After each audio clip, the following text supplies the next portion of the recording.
Bonjour, j'introduis ce vlog normalement au son des cigales parce que c'est le sud, parce qu'on adore ce son. C'est pour moi le son des vacances, le son du soleil, du sud. Bref, on adore. Et je pouvais pas faire un vlog spécial lecture à la plage, lecture au soleil sans mettre le bruit des cigales. Donc j'espère que vous allez m'entendre et surtout que vous aimez bien ce son des cigales. Bref, quand je suis à Marseille, spécialement l'été, bien évidemment, j'adore faire le tour des plages et lire au soleil. C'est vraiment mon bonheur préféré, ce que j'adore, mon moment de vie préféré. Et donc je me suis dit, bah allez go, je vous embarque avec moi. Donc au programme, beaucoup de plages, beaucoup de soleil et beaucoup de mer, mais bien évidemment aussi beaucoup de lecture.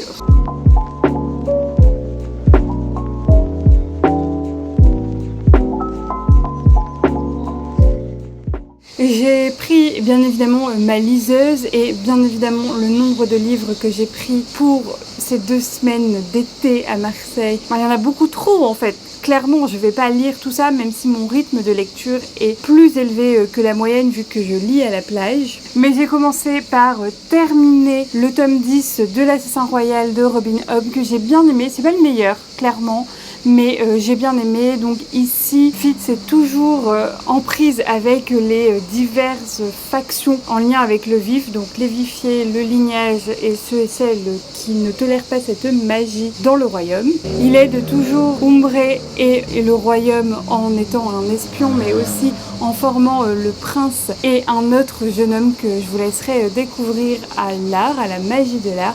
Bref, j'ai bien aimé ce tome parce que c'est du Robin Hobb, parce que vraiment c'est toujours incroyable. Mais c'est pas mon préféré, il se passe pas grand chose et à la fin on part enfin, normalement, dans les îles d'Outriliens afin que le prince, pour respecter sa part du marché qu'il a fait avec, je vous montre ça comme si vous voyez le livre, mais bon c'est pas grave, la part du marché qu'il a fait avec sa promise pour aller tuer un fameux dragon de glace, ce à quoi Sire Doré alias le fou s'oppose et explique pourquoi à Fitz.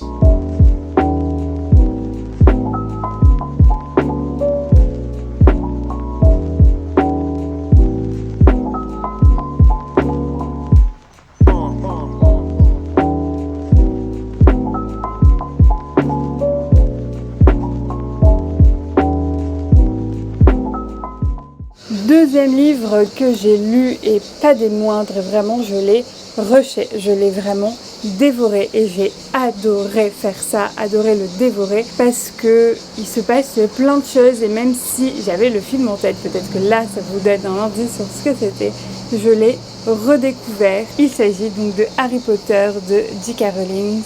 Ici c'est le tome 4, donc Harry Potter et la coupe de feu. Je crois que c'est le dernier des Harry Potter dont je me souvenais des films. Je pense que les 4 autres films ou que les 3 autres livres, je m'en rappelle vraiment très très peu. Et donc comme je vous disais dans une vidéo où je lisais les sagas qui ont marqué notre adolescence, je découvre les livres Harry Potter. En tout cas, après le deuxième, parce que les 2 premiers je les avais déjà lus et ici c'est bien le cas.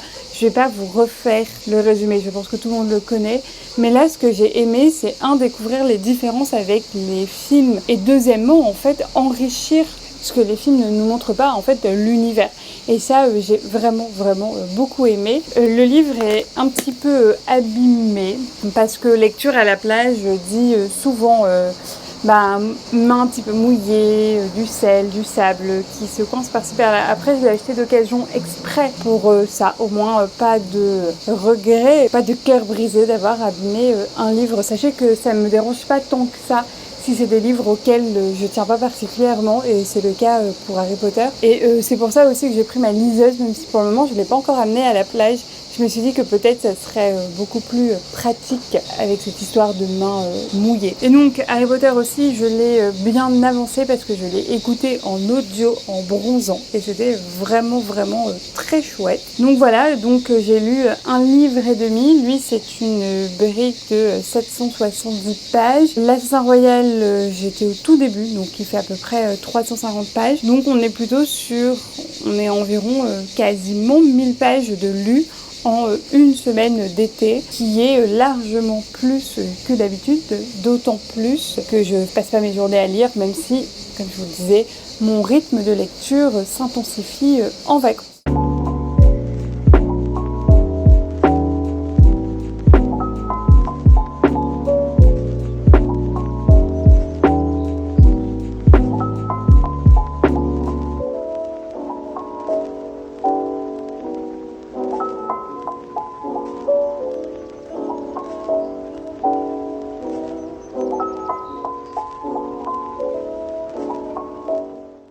Et pour ce qui est de cette deuxième semaine de vacances où le programme ne va clairement pas changer, à savoir lecture, plage, amis, famille, on adore. Je vais lire plusieurs livres. Alors tout d'abord, j'ai commencé ce matin La Nuit des Temps de Barjavel en audio. Pour le moment, j'adore. J'ai écouté 11% à l'heure où je tourne cette vidéo et c'est incroyable. Je suis vraiment aux prises avec l'histoire.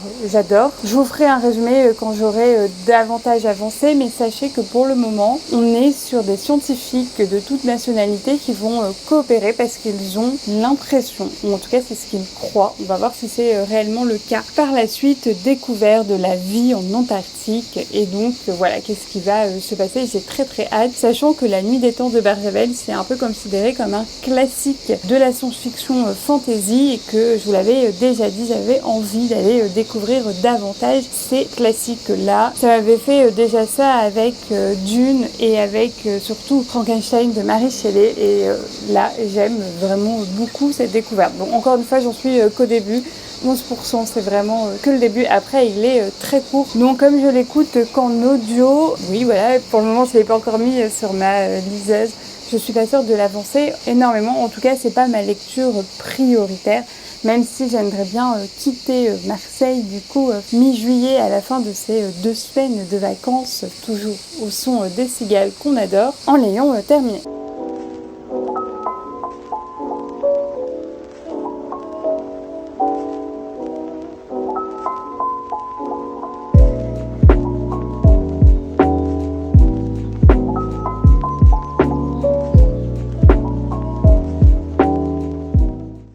Que j'ai commencé également ce matin. Il s'agit, enfin vous allez me le dire, de Cryptonomicon, le tome 1, donc le code Enigma de Neil Stephenson. Et j'ai pas beaucoup lu.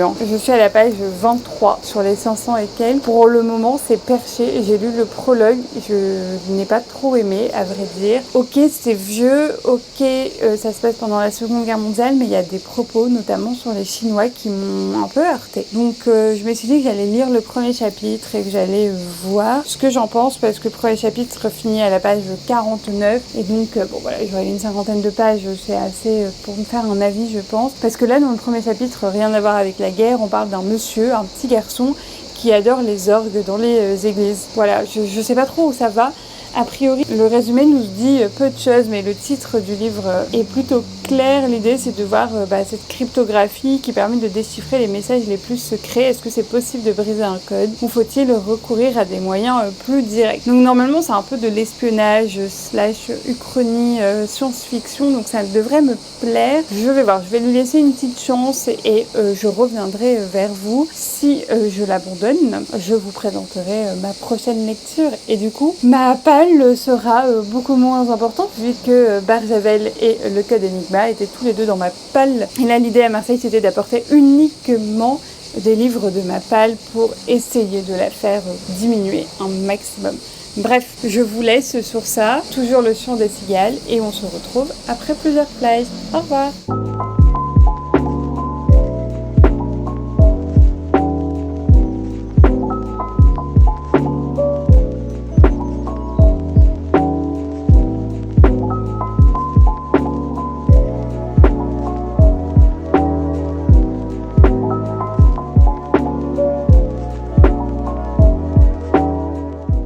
Bonjour, je vous retrouve un petit peu plus tard, en fait à la fin de ce voyage pour vous dire ce que j'ai lu et ça a été une semaine de lecture en demi-teinte, mais bon, on y va, je vais vous montrer ça. Bon, ça a toujours été des lectures à la plage, on ne change pas un programme gagnant et surtout un programme qui me permet mine de rien de lire autant et c'est ça que j'aime bien en vacances. Donc la dernière fois que je vous avais dit que j'avais commencé ce livre-là, le code Enigma de Neil Stephenson et en fait force est de constater que ça ne m'a pas plu. Alors je suis vraiment dégoûtée parce que le résumé avait tout pour me plaire et c'est d'ailleurs pour ça que je l'ai acheté, j'avais vu aucun avis passer, mais force est de constater qu'il était dans plusieurs palles et que j'avais du mal à le sortir et que c'est un peu l'été ou rien en fait, parce que pour la première fois j'avais réellement envie de le sortir, de le lire et je me suis dit allez, on ne rate pas le coche et on y va. J'ai lu du coup les 50 premières pages et ça ne m'a pas plu. Dans les 50 premières pages, les personnages, je les ai trouvés trouvé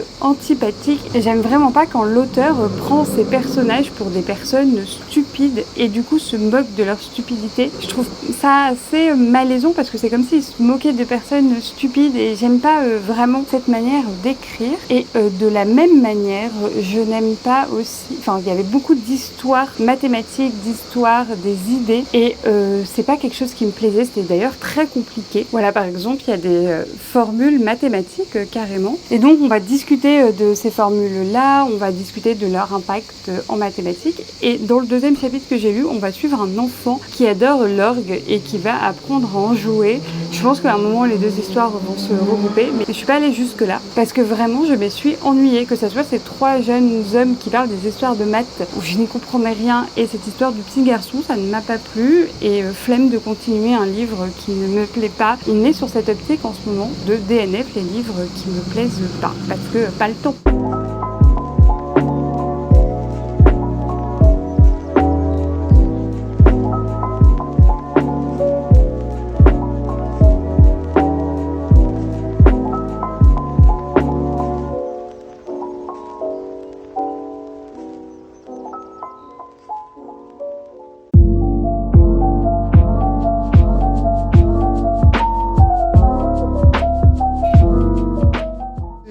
Que j'ai lu, j'ai fini en fait Le Maître des Illusions de Donna Tartt après mon vlog que je vous remettrai en barre d'infos, je crois que c'est là. Je continue ou pas, donc j'ai continué et je l'ai terminé.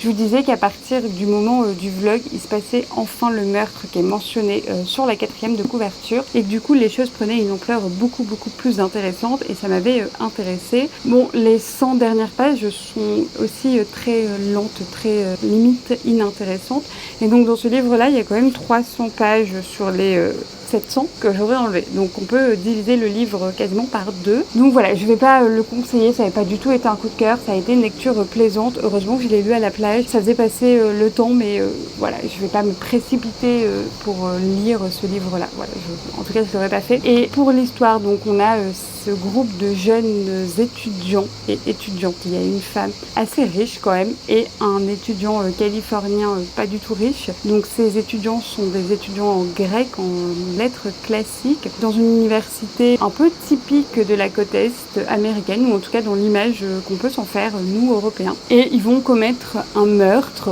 Je vous laisserai comprendre et découvrir, si vous le souhaitez, les raisons. Et il va se passer plein de conséquences. Et en fait, on a vraiment cette jeunesse très à la Gossip Girl, très insouciante en fait des conséquences, qui vivent en fait dans leur microcosme qui est complètement détaché des prismes de la réalité sociale du commun des mortels. Et ça crée des paradoxes, notamment dans les réactions suite aux conséquences de ce meurtre qui vont les empêtrer encore plus dans leurs problèmes. Et alors j'ai bien aimé ce côté très détaché, ce côté très groupe à la fois marginal parce qu'ils sont pas comme les autres, ils sont à l'extérieur de la norme et ils la cultivent d'ailleurs, le fait d'être étranger à la norme. Mais en même temps, j'ai trouvé ça pas trop crédible à plein de moments et notamment le personnage de Richard qui lui vient d'une classe sociale très pauvre avec un passé plutôt violent et qui arrive à intégrer et en fait il a tellement un désir de conformité qu'il va faire des choses. Je peux comprendre par désir de conformité mais en fait ça ne m'a pas tant convaincu que ça. Donc à chaque fois j'étais là, ok. Et il y a des moments où je me disais, il manquait plus que ça, pourquoi pas en fait, on est tellement dans un truc what the fuck que pourquoi pas rajouter cet élément-là. Donc bref, ça ne m'a pas plu, c'est très loin du coup de cœur unanime des réseaux sociaux, mais je suis quand même très contente de l'avoir lu et de l'avoir surtout terminé, en fait, qui ne traîne plus sur ma pile à moitié entamée de livres, bref.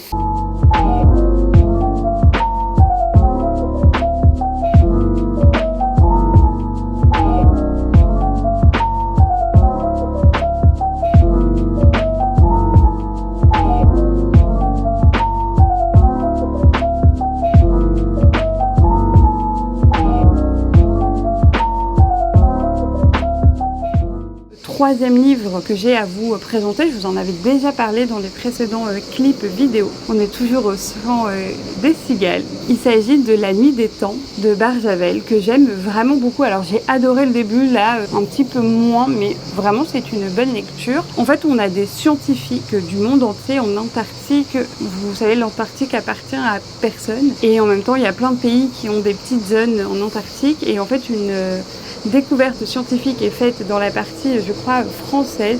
Et on va découvrir deux hommes, un homme et une femme, en fait, deux humains, qui sont en gros congelés dans la glace, et il y a un problème de datation historique parce que vu leur développement à la fois cérébral et morphologique, corporel, ils devraient avoir existé, je sais pas vraiment à quelle époque, mais en tout cas à une époque quand même proche de nous, des scientifiques en l'occurrence. Et en fait, ces personnes ont l'air d'avoir 10 millénaires, d'être âgées de 10 millénaires, voilà, il y a très longtemps, et c'est pas cohérent du coup avec les faits historiques. Et du coup, les chercheurs vont essayer de comprendre ce phénomène-là, d'autant plus qu'il y a l'enjeu de la communication et du langage qui va se poser, parce qu'ils arrivent finalement à communiquer avec la jeune femme qui sort de la Terre, de la glace en l'occurrence. Et moi, j'aime beaucoup cet aspect scientifique, de coopération scientifique pour résoudre ce mystère, et le mystère m'intrigue beaucoup, j'ai envie d'en savoir plus, de comprendre le ressort. Alors j'imagine que le ressort va être quelque chose de fantasy ou de science-fiction plutôt, mais pour le moment, il pourrait avoir une vibe très fantastique dans le sens plausible en fait,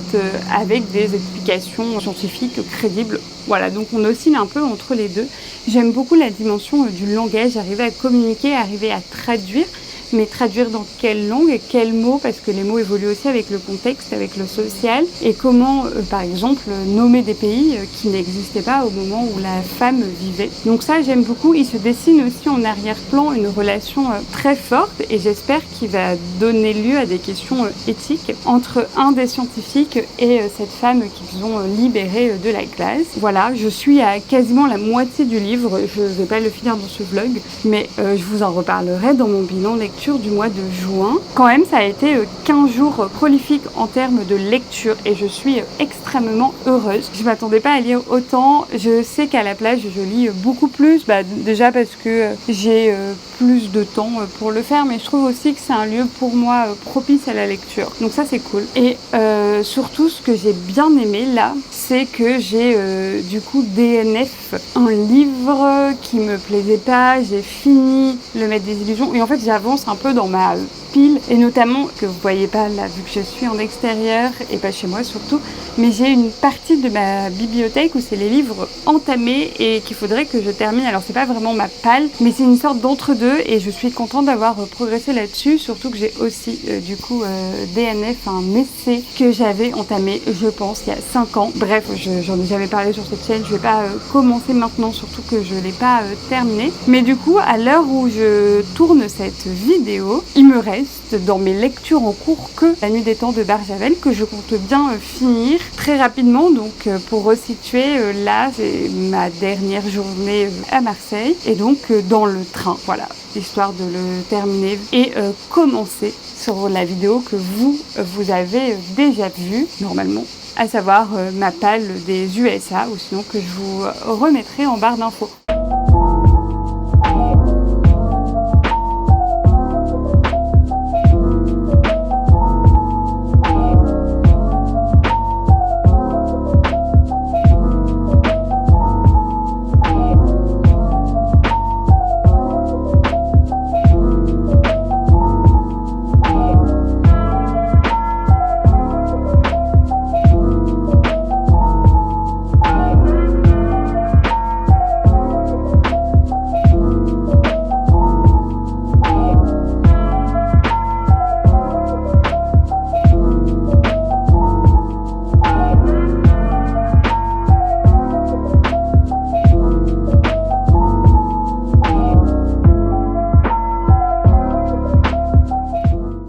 J'espère que ce vlog essentiellement consacré à la lecture, à la plage et au soleil, et aussi au chant des cigales vous aura plu. N'hésitez pas à me le dire dans les commentaires, à m'indiquer aussi si vous êtes team plage ou pas pour lire. Team soleil, si oui, mettez un petit emoji soleil, j'adore. Pareil, si vous savez pas quoi commenter, mettez un emoji soleil, ça fera revenir le soleil dans toute la France et ça sera parfait. Et je vous remercie encore une fois pour tout votre soutien, pour tous vos messages, ça me fait vraiment chaud au cœur. Et je vous dis à la semaine prochaine pour une nouvelle vidéo et en attendant, lisez bien. Au revoir.